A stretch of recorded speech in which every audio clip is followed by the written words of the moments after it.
और अब बड़ी खबर आपको बता दें, वन नेशन वन इलेक्शन को केंद्रीय कैबिनेट से मंजूरी मिलने के बाद से सियासी गलियारों में विरोध के सुर भी तेज हो गए हैं। सूत्रों के हवाले से खबर है कि नाराज विपक्षी दलों से बातचीत की जिम्मेदारी केंद्र सरकार ने 3 मंत्रियों को सौंपी है। केंद्रीय रक्षा मंत्री राजनाथ सिंह, केंद्रीय कानून मंत्री अर्जुन राम मेघवाल और किरण रिजिजू नाराज विपक्षी दलों से वन नेशन वन इलेक्शन को लेकर बातचीत करेंगे। जानकारी के मुताबिक सरकार शीतकालीन सत्र में one nation one election bill ला सकती है। तो बड़ी खबर आपको बता दें, वन नेशन वन इलेक्शन को लेकर केंद्रीय कैबिनेट से अब मंजूरी मिलने के बाद सियासी गलियारों में विरोध के सुर है, लेकिन नाराज विपक्षी दलों को मनाने की कवायद भी शुरू कर दी गई है। इसकी जिम्मेदारी केंद्र सरकार ने 3 मंत्रियों को सौंपी है। रक्षा मंत्री राजनाथ सिंह, कानून मंत्री अर्जुन राम मेघवाल और किरण रिजिजू नाराज विपक्षी दलों से वन नेशन वन इलेक्शन को लेकर बातचीत करेंगे और जानकारी के मुताबिक शीतकालीन सत्र में सरकार ये बिल लेकर आ सकती है।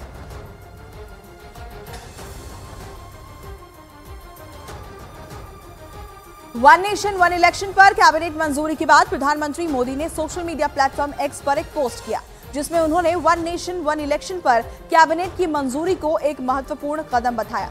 कैबिनेट ने एक साथ चुनाव पर उच्च स्तरीय समिति की सिफारिशों को स्वीकार कर लिया है। यह हमारे लोकतंत्र को और भी अधिक जीवंत और सहभागी बनाने की दिशा में एक महत्वपूर्ण कदम है। प्रधानमंत्री की तरफ से सोशल मीडिया प्लेटफॉर्म एक्स पर यह पोस्ट किया गया है। कांग्रेस अध्यक्ष मल्लिकार्जुन खड़गे ने वन नेशन वन इलेक्शन पर कैबिनेट की मंजूरी पर ऐतराज जताते हुए इसे वास्तविकता से दूर बताया, तो उनके इस बयान पर केंद्रीय मंत्री अश्विनी वैष्णव ने पलटवार किया। और ये चलने वाला नहीं है।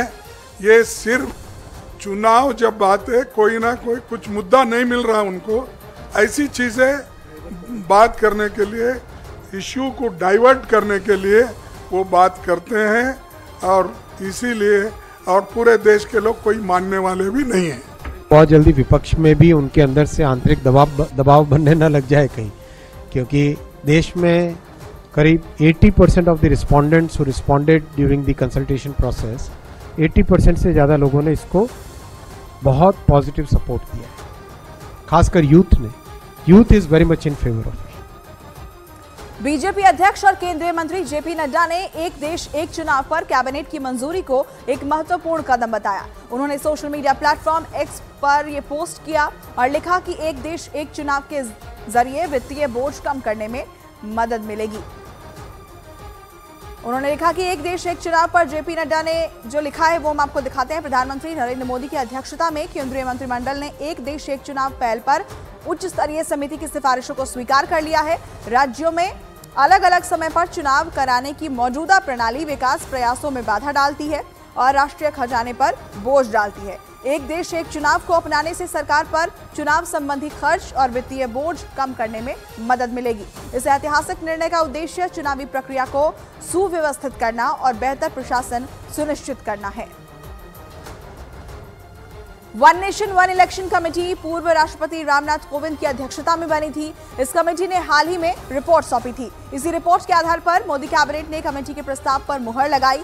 एक देश एक चुनाव पर कमेटी ने 62 पार्टियों से संपर्क साधा था। इनमें से 47 ने जवाब दिया। 32 पार्टियों ने एक साथ चुनाव कराने का समर्थन किया, 15 पार्टियों ने इसका विरोध किया और 15 पार्टियों ने इसका जवाब नहीं दिया। कांग्रेस, आम आदमी पार्टी, बीएसपी और सीपीआईएम ने एक देश एक चुनाव प्रस्ताव का विरोध किया है, जबकि बीजेपी और नेशनल पीपल्स पार्टी ने इसका समर्थन किया है। एक देश एक चुनाव पर रामनाथ कोविंद की अध्यक्षता वाली कमेटी ने केंद्र सरकार को कई सुझाव दिए और उन्हीं सुझावों या कहे कि सिफारिशों पर मुहर लग गई है। कमेटी ने सुझाव क्या क्या दिए थे वो हम एक एक करके आपको बताते हैं। रामनाथ कोविंद की अध्यक्षता वाली कमेटी ने पहला सुझाव दिया, सभी राज्यों की विधानसभाओं का कार्यकाल अगले लोकसभा चुनाव यानी कि 2029 तक बढ़ाए जाने की सिफारिश की गई थी। साथ ही पहले फेज में लोकसभा और विधानसभा के चुनाव एक साथ कराए जाने की सिफारिश इस कमेटी की तरफ से की गई थी और उसके बाद 100 दिनों के भीतर दूसरे फेज में लोकल बॉडी के इलेक्शन कराए जाने की सिफारिश की गई थी। इसके अलावा सिंगल वोटर लिस्ट और वोटर आईडी कार्ड तैयार करने की सिफारिश की गई, जिसे कि राज्य चुनाव अधिकारियों के परामर्श के साथ किया जाए। और वहीं महाराष्ट्र के सीएम एकनाथ शिंदे ने एक देश एक चुनाव के प्रस्ताव पर कैबिनेट की मंजूरी का स्वागत किया, तो उद्धव गुट के नेता आदित्य ठाकरे ने न सिर्फ बीजेपी पर हमला किया बल्कि उन्होंने चुनाव आयोग पर भी सवाल खड़े कर दिए। कैबिनेट केंद्र सरकार की कैबिनेट ने जो मान्यता दी हुई है वन नेशन वन इलेक्शन, उसका हम स्वागत करते हैं, क्योंकि आदरणीय प्रधानमंत्री जी ने कहा है कि इससे समय बचता है, पैसे बचते हैं और जो विकास जो है वो जैसे कोड ऑफ कंडक्ट लगती है तो विकास को भी रुकाना पड़ता है, विकास रुक जाता है। और निश्चित रूप से बहुत बड़े पैमाने में हर साल कुछ ना कुछ इलेक्शन होते हैं और इलेक्शन की वजह से आचार संहिता में सब काम रुकते हैं। जो भाजपा चुनाव से डरती है, जो भाजपा महाराष्ट्र में चुनाव हरियाणा और जम्मू कश्मीर के साथ नहीं ले सकती, जो भाजपा हमारे महाराष्ट्र में लगभग 30 शहरों में चुनाव नहीं ले सकती, वो ही अभी वन नेशन वन पोल के बारे में बात करिए तो जोक हो गया। जो चुनाव आयोग भाजपा के ऑफिस से जो चलता है, भाजपा के दफ्तर से जो चलता है, उन्हें 4 राज्यों में चुनाव लेने की अनुमति नहीं है भाजपा से, तो वो क्या वन नेशन वन पोल करेगी? भाजपा तो डरती है पोल्स को। देश में एक साथ चुनाव के प्रस्ताव को कैबिनेट से मंजूरी मिलने पर अखिलेश यादव ने केंद्र सरकार पर जमकर हमला बोला। उन्होंने इस प्रस्ताव पर कई सवाल भी खड़े किए और सोशल मीडिया प्लेटफॉर्म एक्स पर लिखा कि कहीं ये भी सरकार का एक और जुमला ना बनकर रह जाए। तो ये उनके द्वारा ये पोस्ट किया गया है। अखिलेश यादव ने इसके अलावा एक्स पर अपने पोस्ट में कई बातें लिखी हैं और अपने पोस्ट में अखिलेश यादव ने क्या लिखा है ये हम आपको बताते हैं। लगे हाथ महाराष्ट्र, झारखंड और उत्तर प्रदेश के उपचुनाव भी घोषित करवा देते। अगर वन नेशन वन इलेक्शन सिद्धांत के रूप में है तो कृपया स्पष्ट किया जाए कि प्रधान से लेकर प्रधानमंत्री तक के सभी ग्राम, टाउन, नगर निकायों के चुनाव भी साथ ही होंगे, या फिर त्योहारों और मौसम के बहाने सरकार की हार जीत की व्यवस्था बनाने के लिए अपनी सुविधानुसार। बीजेपी जब बीच में किसी राज्य की चयनित सरकार गिरवाएगी तो क्या पूरे देश के चुनाव फिर से होंगे? किसी राज्य में राष्ट्रपति शासन लागू होने पर क्या जनता की चुनी सरकार को वापस आने के लिए अगले आम चुनावों तक का इंतजार करना पड़ेगा, या फिर पूरे देश में फिर से चुनाव होगा? इसको लागू करने के लिए जो संवैधानिक संशोधन करने होंगे उनकी कोई समय सीमा निर्धारित की गई है, या ये भी महिला आरक्षण की तरह भविष्य के ठंडे बस्ते में डालने के लिए उछाला गया एक जुमला भर है? कहीं ये योजना चुनावों का निजीकरण करके परिणाम बदलने की तो नहीं है? ऐसी आशंका इसलिए जन्म ले रही है क्योंकि कल को सरकार ये कहेगी कि इतने बड़े स्तर पर चुनाव कराने के लिए उसके पास मानवीय या अन्य जरूरी संसाधन नहीं है, इसलिए हम चुनाव कराने का काम भी अपने लोगों को ठेके पर दे रहे हैं। उत्तर प्रदेश के सीएम योगी आदित्यनाथ ने लोकतंत्र के लिए इस फैसले को मील का पत्थर बताया और वन नेशन वन इलेक्शन की मंजूरी को अभिनंदनीय कहा है। योगी आदित्यनाथ ने सोशल मीडिया प्लेटफॉर्म एक्स पर पोस्ट किया और अपने पोस्ट में उन्होंने क्या लिखा ये हम आपको बताते हैं। एक समृद्ध लोकतंत्र के लिए राजनीतिक स्थिरता अत्यंत महत्वपूर्ण है। आदरणीय प्रधानमंत्री नरेंद्र मोदी के यशस्वी नेतृत्व में आज केंद्रीय कैबिनेट की वन नेशन वन इलेक्शन प्रस्ताव को दी गई मंजूरी अभिनंदनीय है। देश में राजनीतिक स्थिरता, सतत विकास और समृद्ध लोकतंत्र की सुनिश्चितता में यह निर्णय मील का पत्थर साबित होगा। इस युगांतरकारी निर्णय के लिए उत्तर प्रदेश की जनता की ओर से आदरणीय प्रधानमंत्री जी का हृदय से आभार। और वहीं बीएसपी अध्यक्ष मायावती ने एक देश एक चुनाव को मिली कैबिनेट की मंजूरी पर केंद्र सरकार का समर्थन किया है, लेकिन उन्होंने ये भी साफ कर दिया कि इसका उद्देश्य देश और जनहित में होना जरूरी है। मायावती ने एक्स पर पोस्ट कर अपना समर्थन दिया है। अपने पोस्ट में उन्होंने क्या लिखा है ये आपको दिखाते हैं। एक देश एक चुनाव की व्यवस्था के तहत देश में लोकसभा, विधानसभा और स्थानीय निकाय का चुनाव एक साथ कराने वाले प्रस्ताव को केंद्रीय कैबिनेट द्वारा आज दी गई मंजूरी पर हमारी पार्टी का स्टैंड सकारात्मक है, लेकिन इसका उद्देश्य देश और जनहित में होना जरूरी है। एक देश एक चुनाव को रविशंकर प्रसाद ने जहां मोदी सरकार का क्रांतिकारी निर्णय बताया, तो वहीं असदुद्दीन ओवैसी ने आरोप लगाया कि पीएम मोदी का प्लान इस फैसले के जरिए क्षेत्रीय पार्टियों को खत्म करना है। अभी चुनाव हो रहा है कश्मीर का और हरियाणा का, 2 महीने बाद चुनाव है महाराष्ट्र का और झारखंड का, आगे बढ़िए चुनाव है दिल्ली का, उसके आगे बढ़िए चुनाव है बिहार का, फिर आगे बढ़िए चुनाव तो उत्तर प्रदेश का। मतलब क्या सालों भर चुनाव ही चलते रहेंगे?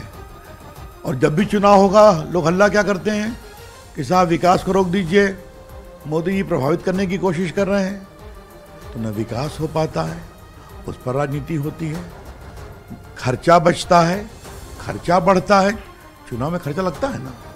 तो इस सब को रोकने का रास्ता क्या है? One nation one election. Narendra Modi का पूरा गेम प्लान यही है कि नेशनल पार्टीज रहें और दूसरे तमाम रीजनल पार्टीज, छोटे पार्टीज हमेशा के लिए खत्म हो जाएं। आप देखिए कि अगर नेशनल इलेक्शन होगा तो मुद्दा नेशनल होगा, रीजनल इलेक्शन होगा असेंबली का, विधानसभा का, तो रीजनल मुद्दा होगा। नरेंद्र मोदी ये चाहते हैं कि रीजनल मुद्दा कभी बने ही नहीं। एक देश एक चुनाव अगर लागू होता है तो क्या फायदे हो सकते हैं, ये हम आपको बताते हैं। पहला फायदा तो हर 5 साल में एक बार में ही सारे चुनाव हो जाएंगे और बार बार चुनाव नहीं करवाने पड़ेंगे। दूसरा फायदा ये कि दलों को जन सेवा के लिए ज्यादा समय मिलेगा और विकास कार्यों में भी तेजी आएगी। इसके साथ ही चुनाव में होने वाले खर्च में कमी आएगी और सरकारी संसाधनों की भी बचत होगी। अगर एक देश एक चुनाव लागू हो जाता है तो देश में ऐसा पहली बार नहीं होगा कि एक साथ पहली बार चुनाव हो। देश में अब तक 4 चुनाव एक साथ हो चुके हैं। कब हुए हैं ये आपको बताते हैं। आजादी के बाद से 1951 से लेकर 1967 तक देश में लोकसभा और विधानसभाओं के चुनाव एक साथ हुए करते थे। पहला आम चुनाव 1951-52 में हुआ था और इस दौरान राज्यों में विधानसभा चुनाव भी कराए गए थे। इसके बाद 1957, 1962 और 1967 में भी लोकसभा और राज्यों के विधानसभा चुनाव एक साथ ही कराए गए थे। और अगर वन नेशन वन इलेक्शन को मंजूरी मिलती है तो ये पहली बार नहीं होगा कि ये देश में ये लोकसभा विधानसभा के चुनाव एक साथ हुए हों। पहले भी ऐसा हो चुका है।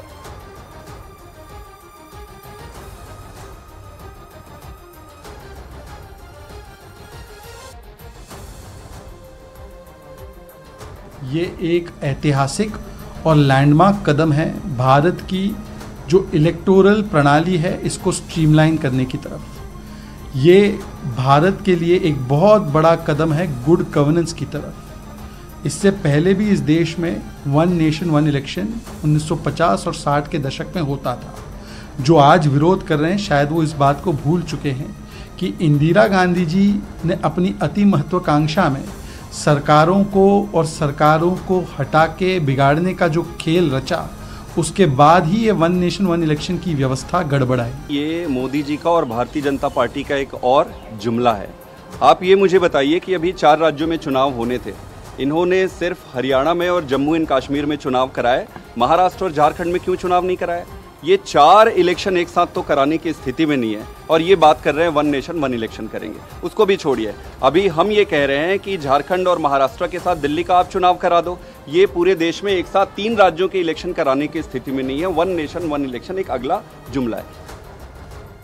देश में 4 बार एक साथ चुनाव होने के बाद ऐसा क्या हुआ कि ये परंपरा बंद हो गई, ये आपको बताते हैं। पहली बार ऐसा 1967 में हुआ जब उत्तर प्रदेश के विधानसभा चुनावों में किसी पार्टी को बहुमत नहीं मिला। उस समय पहले कांग्रेस पार्टी ने दूसरे पार्टियों के समर्थन से गठबंधन सरकार बनाई, लेकिन ये 1 महीने भी चल नहीं पाई। फिर चौधरी चरण सिंह ने भारतीय जनसंघ पार्टी और संयुक्त समाजवादी पार्टी के साथ मिलकर सरकार बनाई, लेकिन ये गठबंधन सरकार भी नहीं चल पाई। चौधरी चरण सिंह ने 1 साल बाद ही इस्तीफा दे दिया और विधानसभा भंग करने की सिफारिश कर दी। धीरे धीरे यही सिलसिला कई दूसरे राज्यों में भी शुरू हो गया। 1967 के बाद 1972 में देश में एक साथ चुनाव होने थे, लेकिन इंदिरा गांधी ने दिसंबर 1970 में 15 महीने पहले ही चुनावों की घोषणा कर दी, जिसके बाद एक देश एक चुनाव की परंपरा टूट गई। झारखंड के मुख्यमंत्री हेमंत सोरेन और कांग्रेस नेता सचिन पायलट ने आरोप लगाया कि केंद्र सरकार एक देश एक चुनाव के जरिए चाहती है कि देश में एक ही सरकार रहे। One nation one election bill संसद में पास नहीं होगा। वन नेशन वन इलेक्शन कई लोगों ने मंत्रिमंडल में स्वीकृति दी है। अब ये देश में अब ये चाहते हैं कि एक ही दल राज करे, एक ही सरकार हमेशा रहे, चाहे राज्य में हो चाहे देश के अंदर हो। अब दूसरा कोई सरकार नहीं, सिर्फ और सिर्फ ये सांप्रदायिक स्वार्थ बिगाड़ने वाले लोग, ये सामंती लोग राज करने का एक फिराक में है। Government of India tries to bring in, and they ultimately take a U-turn because they're forced to do it because the numbers are not sufficient in Parliament. This is another one of those issues which is being brought up purely to divert the people's mind and attention. JDU नेता ललन सिंह ने एक देश एक चुनाव का समर्थन किया है और कहा कि जल्द से जल्द एक देश एक चुनाव को लागू कर देना चाहिए। साथ ही उन्होंने कहा कि इसके राजनीतिक विरोध में कोई दम नहीं है।